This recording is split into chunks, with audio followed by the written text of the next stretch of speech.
My friends at the Arkansas Women Bloggers asked me to do a Foodie Friday post for them, specifically on kitchen tips and hacks. I cleaned this kitchen so well. I'm talking Ready for Country Living magazine well. That was a few days ago. So, in 2010, I was a stay-at-home dad in need of a creative outlet. Today, I'm YouTube's Volkswagen Bus guy and Arkansas's YouTuber. Busvlogger.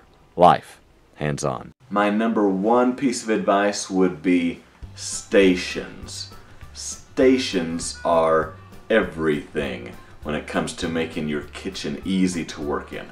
Here by the breakfast nook, that's where the toaster lives along with the bread.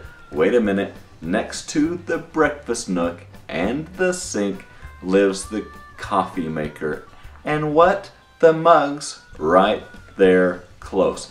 I've seen where, and it just depends on your storage, I guess, but I've seen where some people will have like a coffee maker over there, gotta walk across to get the water for the coffee maker, the mugs. Where are the mugs? Next to the oven is the mixer and the baking stuff and the spice rack. Boom. On the other side of the sink, I've got the knives and the cutting boards. I've got the sharps drawer where the sharp things go. Yeah.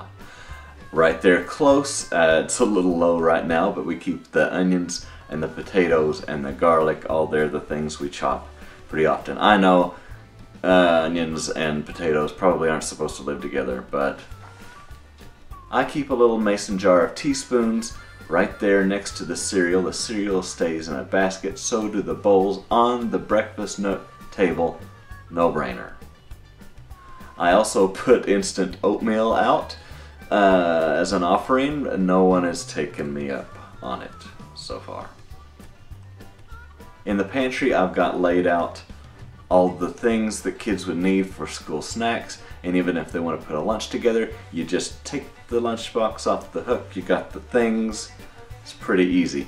I'm not going to show you that though, for reasons. A really cool trick I used on Instagram the other day was to get mason jar lids, and I grease them up really good so the eggs don't stick. You crack eggs inside and cook them inside the mason jar rings, and they're the perfect size for a biscuit sandwich.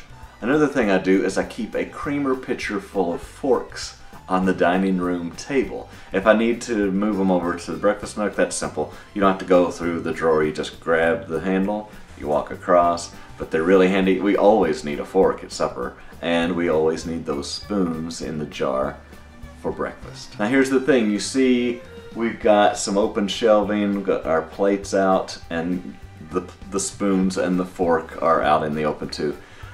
I don't have any trouble with things getting dusty or greasy or anything like that being out in the open when I use them regularly. So our plates stay clean. I never have any trouble with that. And the knives, oh the knives, ugh. And the spoons and forks. But yeah, these little knick-knack things, yeah, they get nasty. So. Speaking of keeping things out in the open and accessible, I've got a lot of my cooking utensils in this big pitcher back here, and next to it I've got the smaller, more kid-friendly utensils that encourage them to join in as well. One of the best things I learned from another YouTube parent was that she put the plates and the cups that were okay for kids to use down in a lower cabinet that they could get to.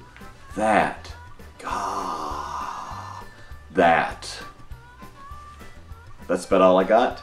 Thank you, Arkansas Women Bloggers, for being my tribe. Yes, I am an Arkansas Women Blogger, and I ain't ashamed. In any business, if you stand out and you're a rare commodity, then you may be doing things right. Chances are you are. Life is what you make it. Let's get our hands dirty.